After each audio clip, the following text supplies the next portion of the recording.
Sir आप please इधर देख लीजिए। हाँ वसीम ले लो सर, 1 मिनट बस, साफ लेना ना। Thank you so much for coming Zafar साहब। हो गया वसीम, लिए। अब मैं शाहिद साहब से गुजारिश करूंगा कि जमाल अरपन साहब का माला पहना के स्वागत करें।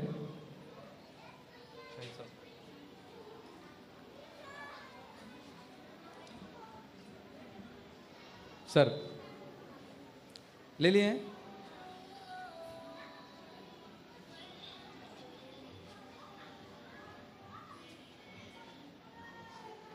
अब मैं चाहूँगा कि शाहिद साहब सईदुर्रहमान साहब का माला अर्पण करके स्वागत करें।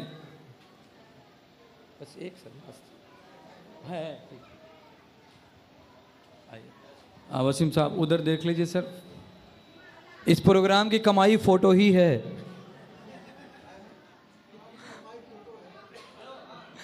सर उधर उधर उधर उधर उधर फोटो उधर है।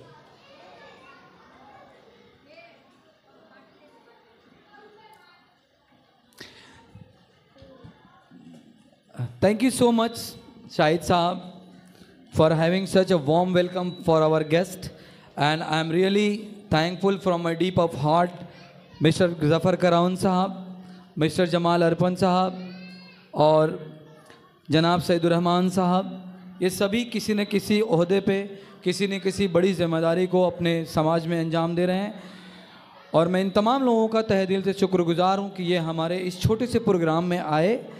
और मैं इनसे हमेशा के लिए रिक्वेस्ट करूंगा कि सर हमारा प्रोग्राम रोज़ इतना छोटा नहीं रहेगा। A day will come, will do the all programme in the expanded level, will go on the top of the roof and will do a big programme, and that day you will feel proud that you have having a platform where you can say whatever you want to say to the people of our society. So अब मैं चाहूँगा कि हमारे programme को बाकायदा start किया जाए, और इसके लिए मैं अपनी मैनेजमेंट अथॉरिटी में शामिल तमाम लोगों से कहूँगा कि जो भी हमारे प्रोग्राम के कंडक्शन का तय है उसके हिसाब से आप प्रोग्राम को कंडक्ट करें। तो सबसे पहले I would like to request our principal ma'am, please come on the dais and say a few words about the school and start the program, right? Thank you so much.